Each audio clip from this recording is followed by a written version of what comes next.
My name is Carrie Silverhorn, and this is going to be a talk on basic RV maintenance. Now, this does apply to conversion vans, campers, truck campers, recreational vehicles, motorhomes, anything that has electrical systems, 120 volt, 12 volt, and RV components, okay? So this is beneficial for anybody who has anything like that. I do like to go ahead and do my greeting at the beginning in my native language. I am Shawnee, so I'm going to go ahead and do that, and then we're going to get started. Hato, niwikana, sasi wa kimsi, natise to, haki, hawisilasa mamo, nyawe. So I just told you hello, my friends.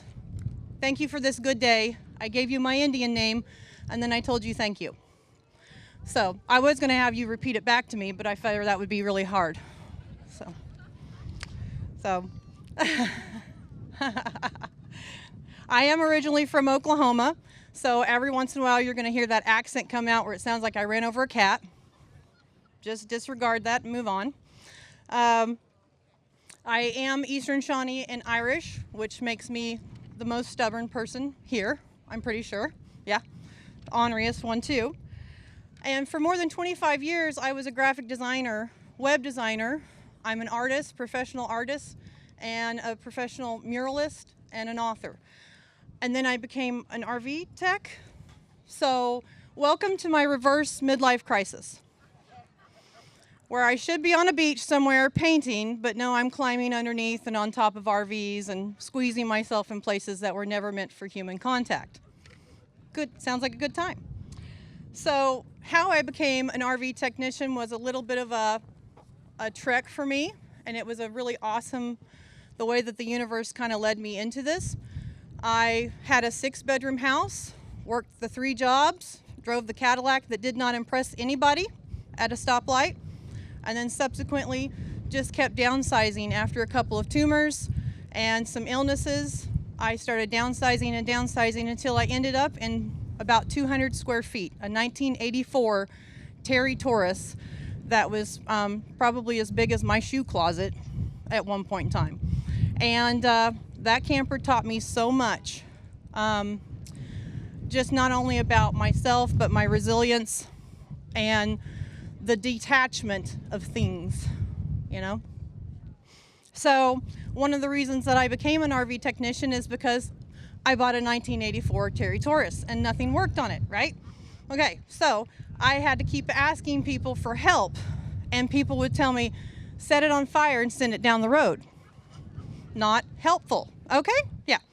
Another guy said, I'll help you and we can make arrangements afterwards. Oh, no, we won't. Oh, no, we won't. So then I thought, is every female get treated like this? Well, the answer is primarily yes, unfortunately.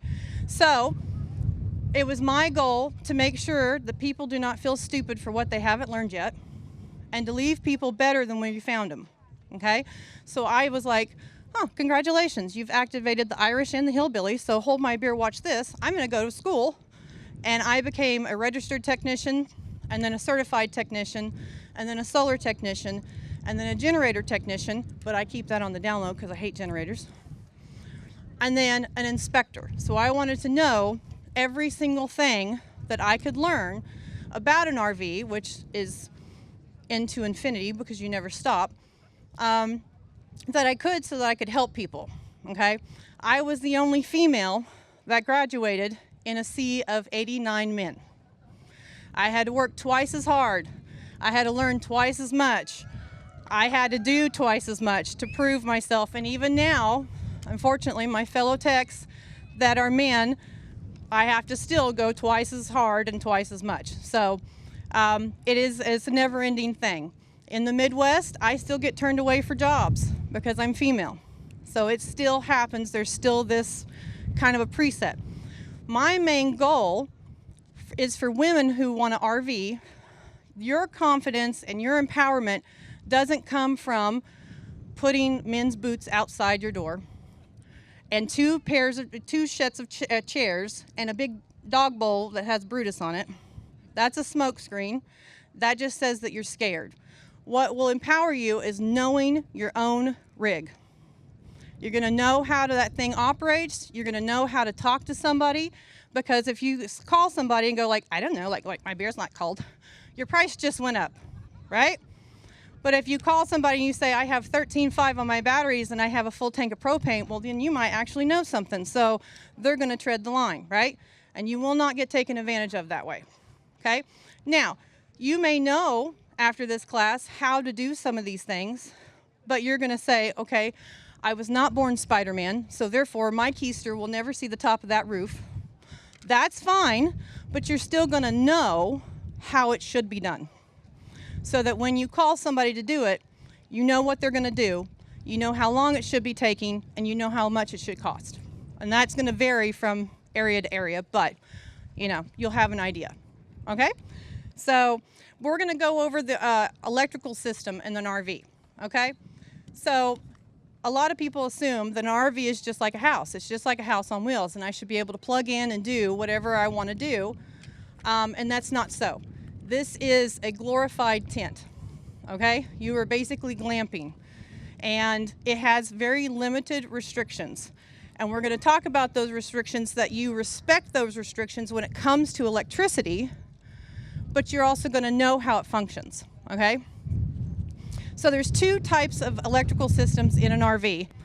You have AC, which this is how you can kind of remember these things. AC, which is alternating current, which is what goes through the power lines, long distances, okay?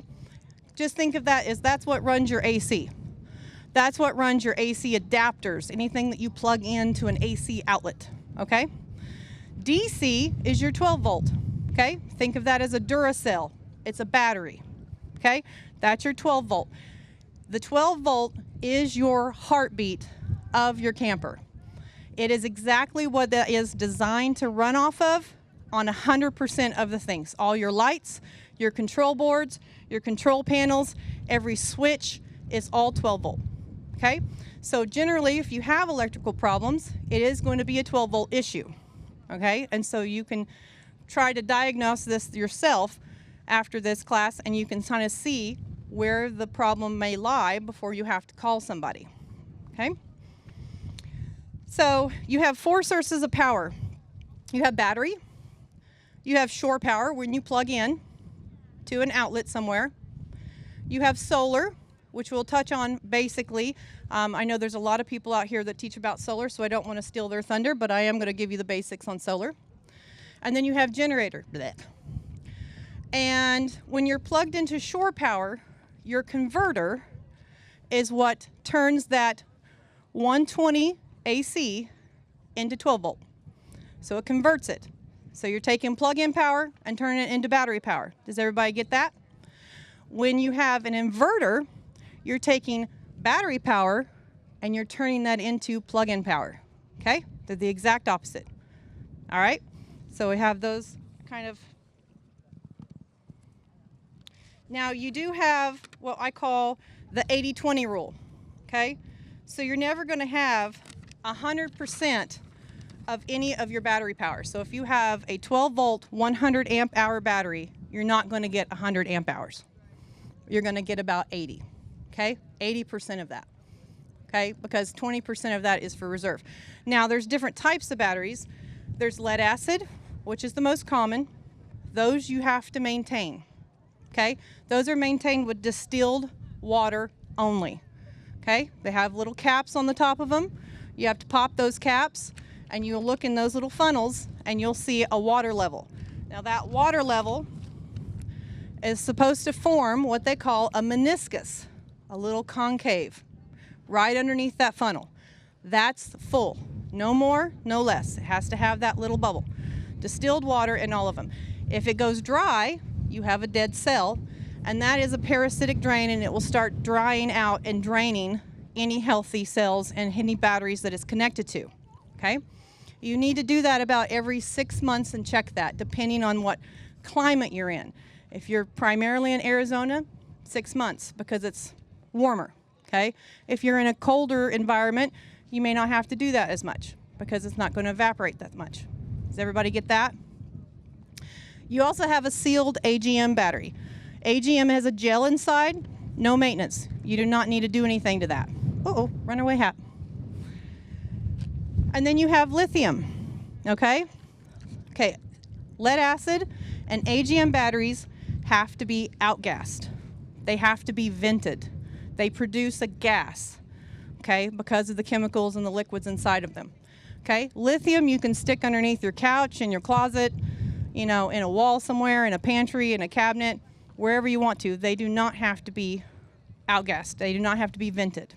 All right? AGM and lead acid can only go down so far before they can't recharge themselves. Okay? Lithium you can actually bring down to zero. You can take it down to scorched earth. But is it good to do that? It's just kind of like a cell phone battery.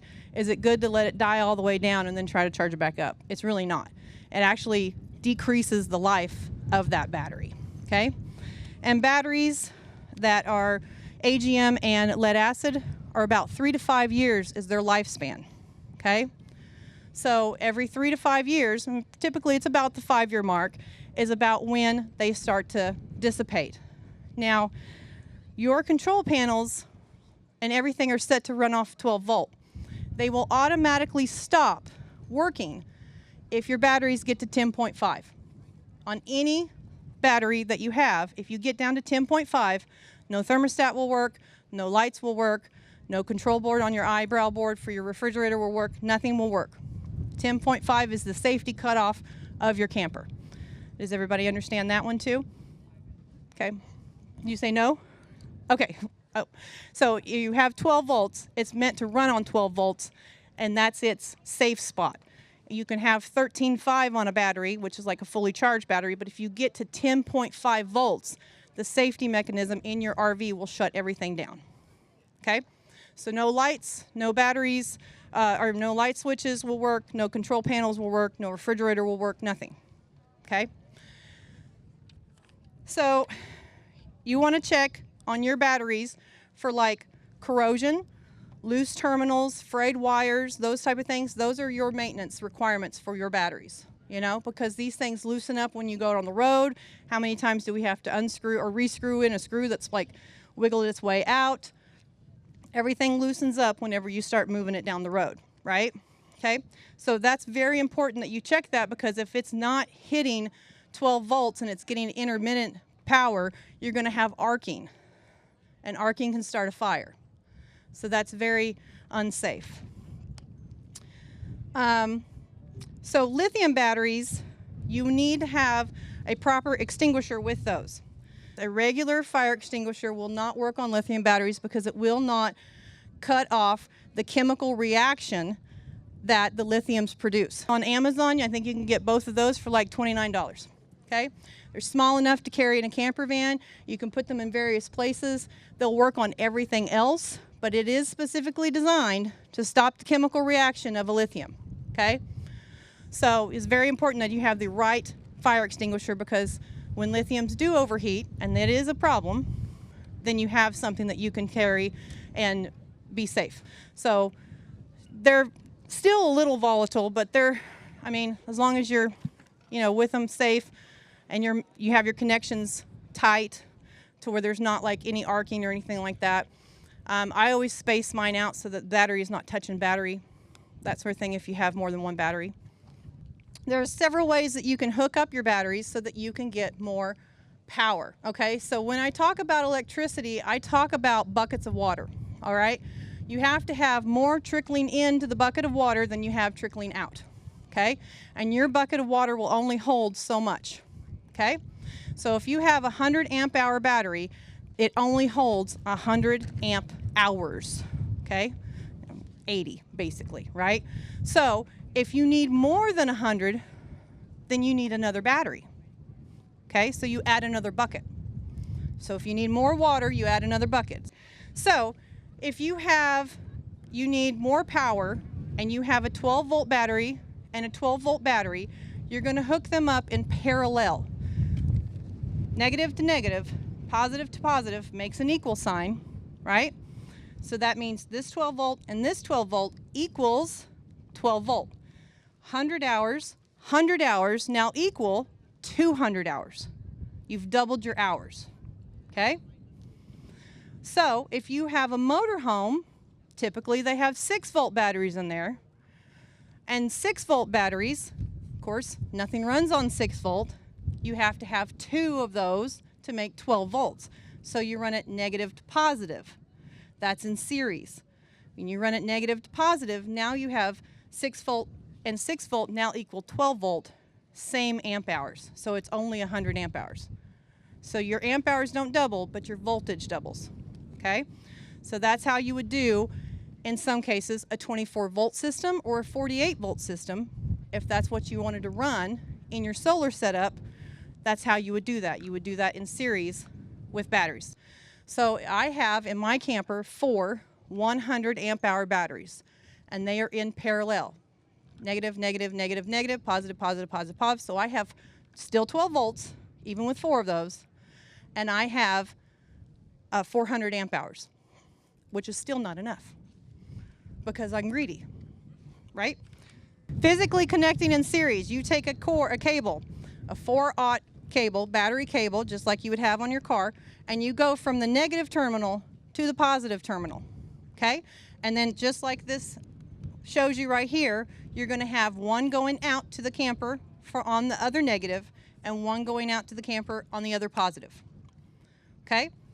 So the only thing that's connecting those two in series is one cable, negative to positive, diagonal.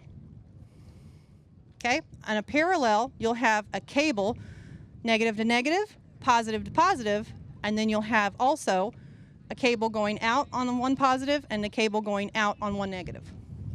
Okay, so you're basically marrying those two batteries together. Okay, so there's actually 3 phases of charging for your batteries. Okay, so has anybody here like woke up in the night with that wonderful lovely alarm from the refrigerator that's screaming at you or whatever? Yeah, okay. And you're like, what in the heck? I drove here, I've had my solar out, like, you know, my batteries were good, and now all of a sudden they're dead and I can't seem to get them up. Who here absolutely loves running their generator? It's their favorite thing to do. Who here loves hearing a generator? It's their favorite thing to hear. Okay, well, okay. Surprise, only me. Weird. So the reason being is that with a lead acid battery and an AGM battery, in order for it to get into its fully charged state, you have to run that puppy 3 hours. 3 hours. For a lithium battery, it's 4 hours. You have to be in a charging state for 4 hours for lithium. So there's 3 variations of charging. And I kind of equate this to kind of merging into traffic. So I speak in metaphors, so you just roll with me. So you have bulk, and you might see this if you have a charging, like a charging station or something. It might say this. It might be bulk, absorption, and float. So bulk is like you're getting ready to merge into traffic, and you got to give it gas, right? So you're getting into traffic, right? Absorption is you got to weave through all of the, you know, road rage people, and you've got to try to get into a nice pattern, and you got to get at top speed and stay at top speed with them, right? Okay, that's your 3 or 4 hour mark. It has to be an absorption 3 or 4 hours, okay? And then you have float, where it's completely topped off. It can't push any more electrons into that battery. That battery's full, and it will go into a float stage. That's your cruise control. And then you can just cruise. So most of the time, people are dealing with a battery that's just limping along. It hasn't been fully charged. You have to pack that bucket with as much water as you can instead of it going halfway and it being okay. Okay? So it'll still read like 13.2 or something like that, but when you're charging it, you should see in the bulk state, you should see it on charge. If you have a lead acid or an AGM, it should be like 13.9, 13.6, something like that, a higher level of that, right? Whenever it goes into float and it's done charging and you take it off the generator, it should drop down to like 13.2, 13.4, something like that. If it drops way down, then you know that you have a problem with your battery. That's one way to know, because if it doesn't have a load on it and it's already dropped down to like 12.5, that's a big drop, right? So if you have a lithium battery, then you're in the 14s, 14.4, 14.6, somewhere in there while it's charging. And then when it drops down, it'll be at a 13.9, 13.8, 13.7, something like that, right? If it drops down to 12.7, you've got a problem, okay? Or you've got something that's pulling a lot. So when we speak about solar, the solar panels generate the power, and then it goes into a controller, which controls how much power gets pushed into the batteries, and that is a safety. That's not the same controller that's already in your RV, okay? This is a separate solar controller that helps this regulate the amount of power so that it doesn't burn it up, okay? And you will have to have one of those, okay? And then it gets stored in your batteries, and then your inverter kicks in, creates the power for the 120, your plug-in power. So it goes from battery, inverter, plug-in, okay? And then you have power. If we have 5 to 6 hours of sun, depending on winter or summer, right? You get 5 to 6 hours of sunlight, direct sunlight. Panels are usually at a 45-degree angle, okay? So panels at a 45-degree angle will get 5 to 6 hours worth of sunlight, okay? So if it's a 100-watt panel, it will produce about 5 amps an hour at a 45-degree angle. So what do we do on our RVs? We lay them flat. We've now cut that in half. We only get 3 hours of direct sunlight. Still yet, you're getting 80-20% rule here, so only 80% of this, okay? So now you're getting 2.5 amps an hour. If you go back in your carrier or your camper and you look at your refrigerator, my refrigerator uses 2.75 amps an hour. You're already at a deficit, okay? That's why people have to have more panels, because even the thing that runs consistently on battery takes 2.5 or sometimes higher. So then one panel is basically obsolete, like it's basically already taken, right? So then the next panel is for something extra and something extra. So that's why you're basically having more that trickles out of your bucket than you have that's coming in. So does that make sense? So then we cut that in half, so we're getting less watt or less amp hours to put into our batteries, which means that's why people have this god-awful array of solar panels and then extra solar panels and all this other stuff, right? It's because we need more that's going to be trickling in to the buckets that we have coming out. Now, every single light in your camper uses 3 amps, okay? So can you imagine if you walk into your camper and you flip on the main light and you've got all these LEDs that light up, and then you flip the one over the stove, and then you turn the stove fan on, and then you turn the max air fan on. Do you see how much you're adding up? You're nickel and diming yourself. So you've got 3 amps each light, 3 amps for a fan. So you're just nickel and diming yourself to death, and then you're draining your batteries, okay? So everybody's thinking, well, I didn't really do anything. I don't really have anything running, but all your lights on and all your fans are on. So it's draining the juice. So now we're going to talk about propane. So propane serves an absolute necessity for campers. Some people don't want to mess with it because they're very scared of it, which is to each their own, right? But it is a necessity. It's for heat. It's for powering your water heaters and your refrigerators and your stoves and stuff like that. Now, I will say that if you have an absorption style refrigerator and you have a water heater that's like a dual that runs on electric and propane, these were meant to work on propane first. They work best on propane first. They do have the electrical element in them. However, we can get really close as humans to fire, but we can't make something as hot as fire, right? Fire is the actual source, right? So that's the actual true source, and it actually works best on propane, all of those. So just so that you know that, it will get colder, your refrigerator will get colder, your furnace will get hot, your water heater will get hotter on propane, right? This is where we stop becoming friends. Should you drive with your propane on? Okay, so this is where there's a lot of debate on this, okay? And I've been called everything, including a white girl, for this, but your refrigerator works on 12 volt, which is your spark, and then the propane, okay? Right. So it has a spiral baffle inside that flue tube, which looks like some engineer was at his Auntie Martha's house and took one of her wind chimes and said this will work and put it in there. It's just a little spiral metal thing. And inside that metal tube is this metal spiral thing, and that's for heat distribution, is to help the heat go up, okay? So that thing is moving, clang, clang, clang, clang, clang, clang, clang, clang, clang. So you have an open flame, you have metal sparking, you have a truck driver that comes by that gives you that wonderful vortex where he like pulls you in and then like throws you back way, and then he sucks out that pilot light and you're still spewing propane. Boom, okay? It's very dangerous. On the back of my camper, my whole kitchen is behind me. My refrigerator, my stove, and my furnace, okay? I might be the safest driver in the world.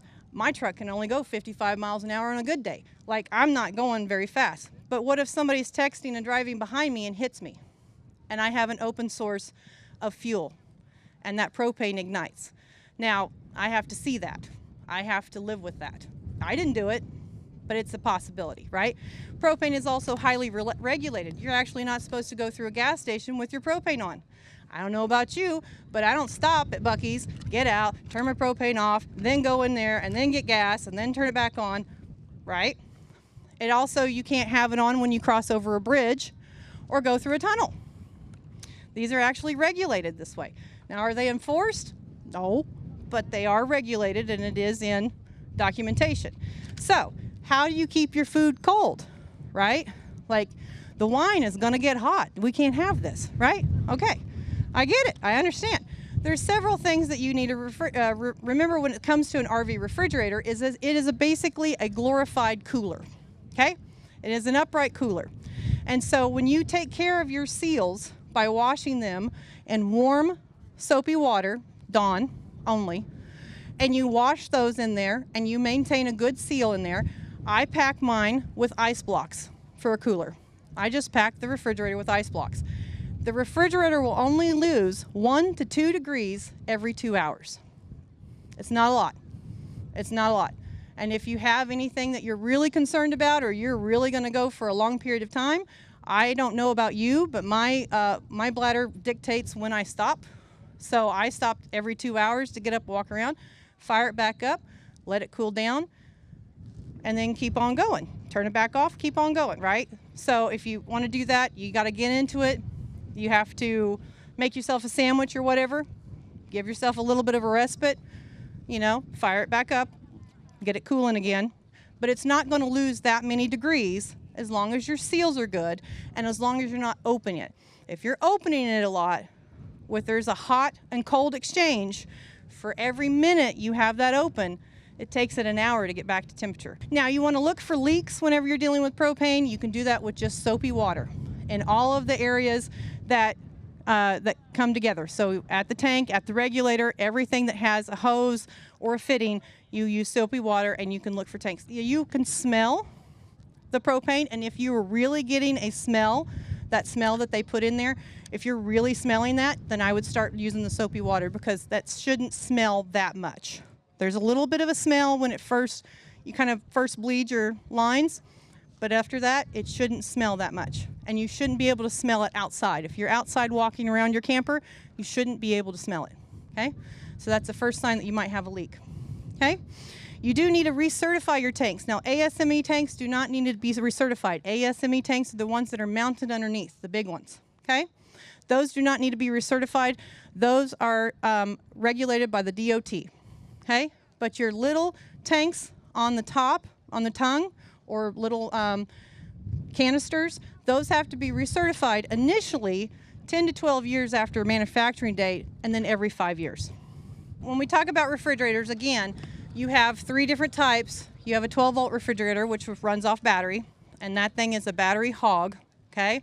If you have a refrigerator that has night mode, sometimes you can put it on night mode, but generally 12-volt refrigerators, depending on how big they are, they can take anywhere from 12 to 15 amps an hour, okay?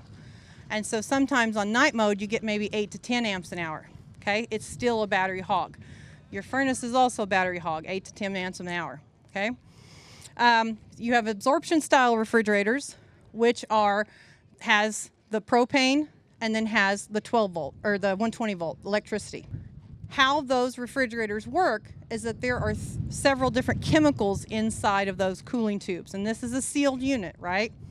So you have hydrogen, okay? You have ammonia, you have water, and then you have a chemical called sodium chromate, okay? That's a rust inhibitor.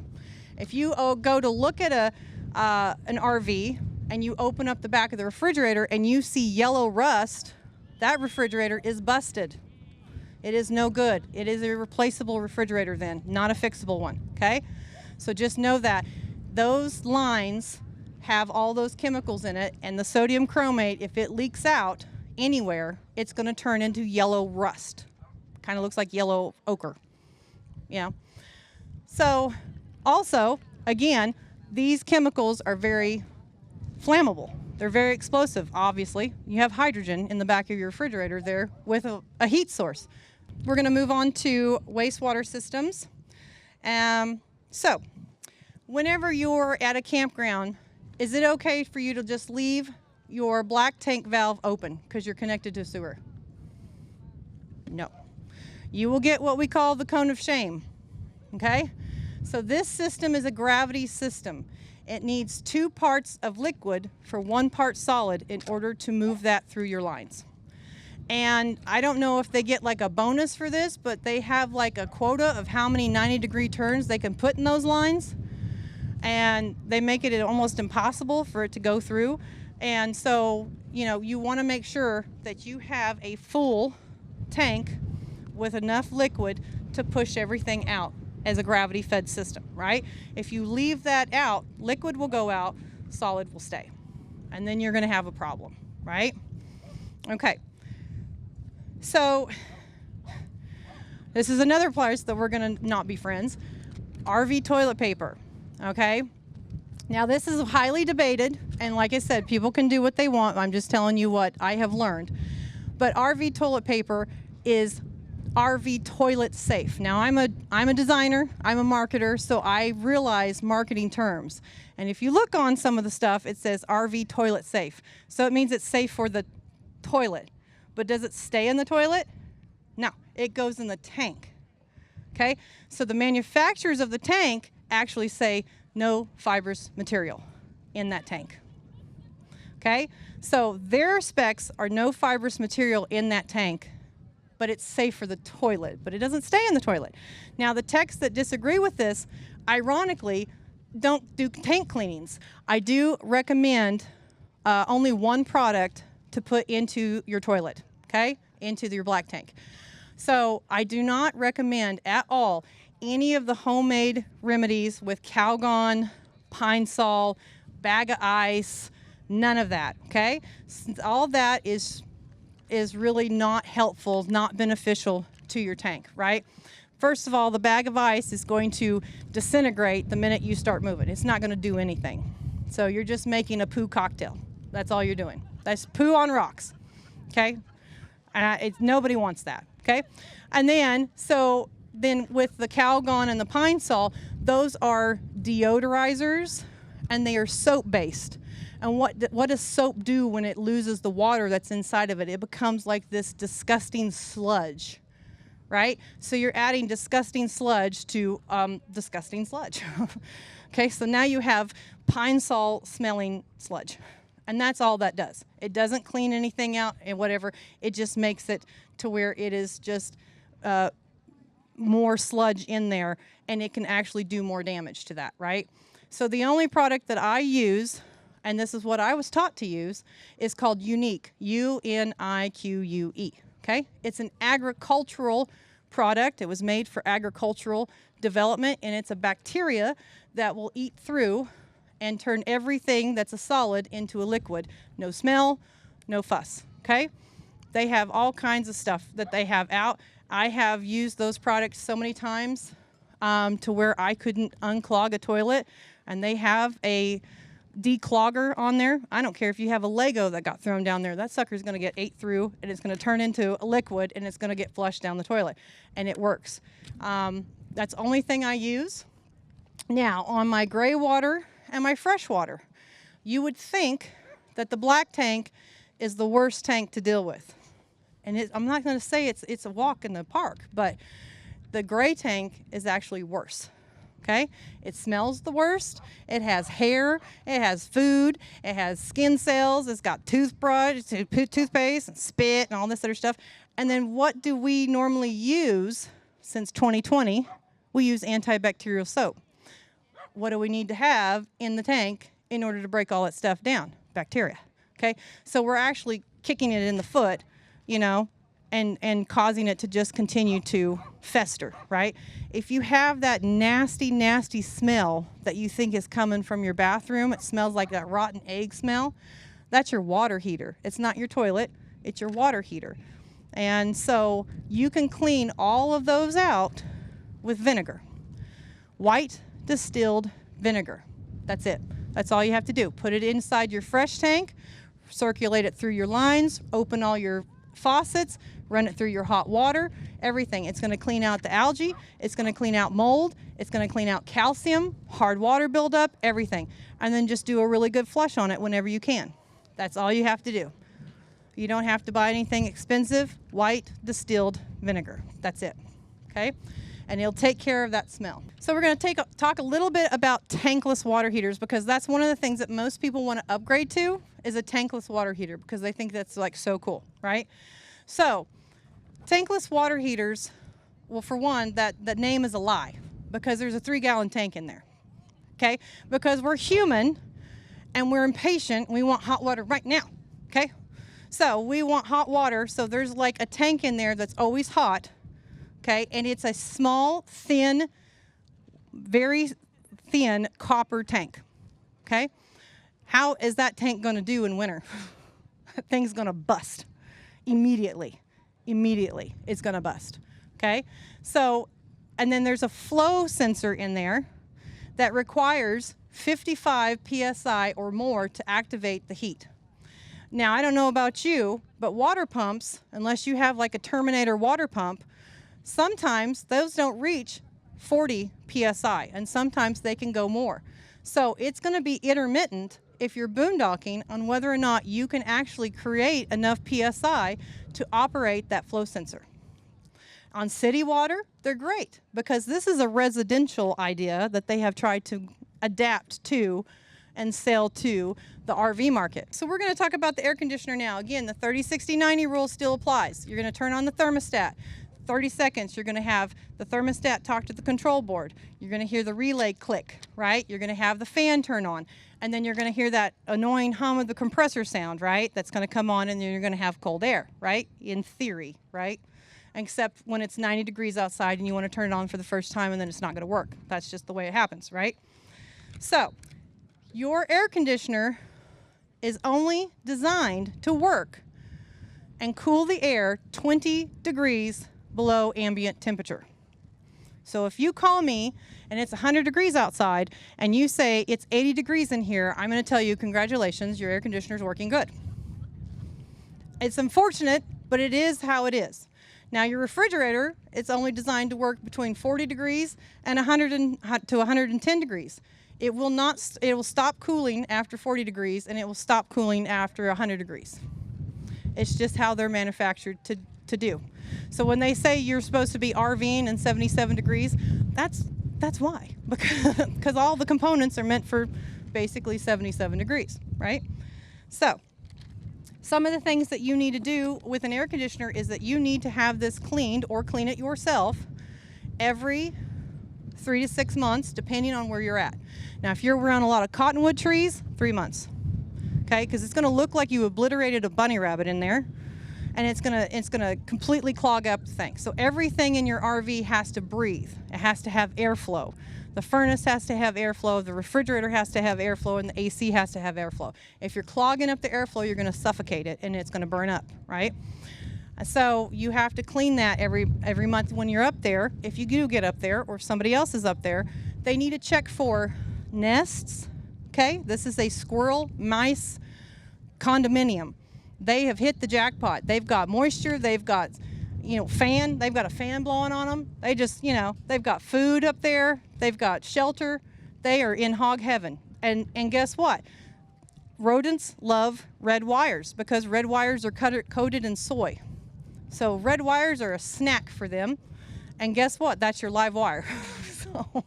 So then you get a lot of intermittent problems, and you usually have a zapped critter in the end. So you need to look for nest, wasp nests, mud daubers, all that stuff. Look for chewed wires, burnt wires, anything scorched. And then also your AC is a closed system, okay?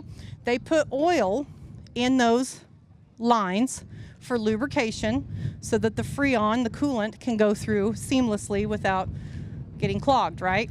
If you start to see any oil debris around a certain area, and you'll see it, it'll be kind of puddled and there'll be a bunch of dust collected on it, your AC is busted, okay? A weld has broken, something's happened, whatever the case may be, and so you're leaking oil. Again, that is not a fixable problem, that is a replaceable problem, okay?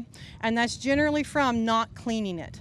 It's trying to work too hard, and so it ended up busting, okay? That is usually a $1,500 mistake, okay? Whereas you can go to the hardware store and get a $6 can of no rinse AC cleaning foam and get up there and clean your fins. You have to clean the back big fin, and it's just a large container and it has a bristle brush on it. You spray it on there and you just straighten those fins out with that brush, and all that stuff comes out on that brush. Blow it out if you need to blow it out with a can of air or a vacuum to get all the debris out of there, leaves, you know, seeds, whatever that they've brought up there. And then you need to take the front cover off, and usually there's like a blue front cover. It's the one that you see when you open up your filter. That one needs to be cleaned as well. Clean both of those and you will save yourself a possible busted AC. Okay, that needs to be done every 3 to 6 months depending on where you're at. If you're around salty air, 3 months, because salt air will just wreak havoc on everything. While you're up there on your AC and you're working on your AC, you do need to look at your seals and seams. Okay, this is a very important thing for water intrusion, and to make sure that your, because water is the #1 destroyer of RVs, right? We have to fight water intrusion. We don't see it until it's too late. We are, you know, constantly at battle with water. And so while you're up there, or whoever else is up there, have them check out your seals and your seams. You can reseal over existing sealant at least 2 times. I would say 2 times. So it's kind of like reshingling a house. You can put like a second layer of shingles on a house a couple of times before the whole thing needs to be scraped off, and then you need to reshingle from ground zero, right? Rescraping, if you hire someone to rescrape and reseal, that's a 4 to 6 hour job, because you have to heat that stuff up and scrape it off, and it's very time consuming. So if you're up there and you can have someone patch it or do in small segments, you want to look for any places that have a lot of dark areas where water has pooled, okay, and collected and the dirt has settled right there, okay? You want to look at your front end cap and your back end cap, and especially around your ladder, and then any skylights. You do not have any sealants around your AC. All you have is a foam, little foam rectangle right there, and that's the only thing that keeps the water out from that giant hole of your AC. It's just a foam tape is what it is. So then you want to look at those if you're willing to climb up on your AC. If you're not, then somebody else is going to be looking for those, and they need to take pictures and they need to show you, okay? And then those can be resealed. You use only, my preference, I guess, is what I use, is Dicor, D-I-C-O-R, self-leveling lap sealant. And you want to spread that on. It's like just glue, and it's going to spread out like cake batter, just blah. And that's exactly what you want it to do. You want it to go over everything and just kind of spread out. On the sides of your seals, you're going to use like a GE advanced, high heat advanced silicone, okay? You cannot put silicone over silicone. You have to scrape the old ones off, okay? It's really easy to do. You can just take a plastic putty knife and you'll just start scraping it off, or you can almost, you know, grab a corner and start peeling it off. Now, when you're up there also, you can use, if you have a tear in the membrane, anything like that, or if you're putting a skylight on, I like to use an additional level of protection, which is a Turnabond tape, and it is a very sticky tape membrane. You do have to have a roller with this because it is a kind of like contact comply. So when you start pushing it down and you put pressure on it is when it actually sticks. And so if you're doing a skylight or if you have a rip in the membrane or something, you can actually take care of that with 4-inch Eternabond tape. Okay, and so that's also something to do to like reinforce the sides, the seals, or if you're putting something new in there like a Max Air fan or something like that, put that around the outsides of it, and then you seal around that as well. And that's just another level of protection. So on your slides, awnings, exteriors, slides, anything like that, you're going to have to maintain those. Those are going to have to be maintained with Lippert's the one who makes those, and they only want Dawn soap and hot water or warm water.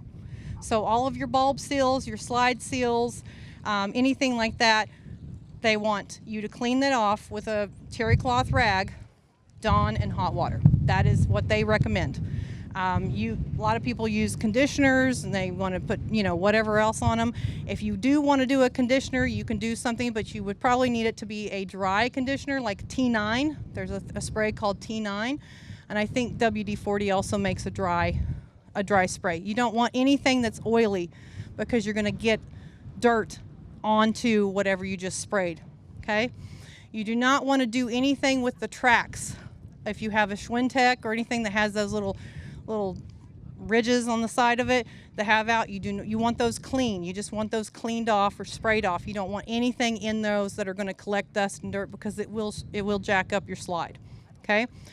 I've always thought that people who wash their RV at a campground were just all bougie, but then I realized that they're actually looking for, and it's a good thing to do because they're protecting, number one, the outside of their RV. But if you're outside spraying and the inside someone's like, hey, this is coming through the window, then you know that you have a leak, right? So to wash those and see if there's something that comes in from the outside is actually a very good tactic, Spray off the underneath, have the slide out, spray off everything underneath to make sure that grime, dust, dirt, and debris and stuff kind of are out of there. But you kind of want those just minimal and only use very mild soaps with those, okay? Those are actually, on the top of your slides, the bulb seal, you want to make sure that your slides are cleaned off. So basically up there is a rubber squeegee, and that's what it performs as is a rubber squeegee. So if you put a rubber squeegee out in the sun and you have a stick underneath of it, and then you pull the stick out, guess what? Now you have a hump, a permanent hump that's formed where that rubber stick is, and now you have a trail for water, right? So you want to make sure that your slide tops are cleaned off. Now a lot of people do slide toppers. I have mixed feelings about those because they create a lot of noise. They rip off quite a bit. They're a pain a lot of times, but some people love them because it's less maintenance on the slide tops, on your slide roof. However, it can get you to where you're a little bit lazy. You just assume that that part is cleaned because it's protected, and you're not actually getting up there and looking.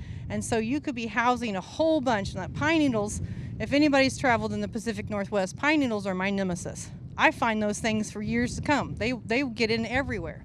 And so those can be underneath that slide topper, and you'll never see them unless you're actually getting up there and doing the maintenance and looking at it. All right, guys, I think we're done. Thank you so very much for having me.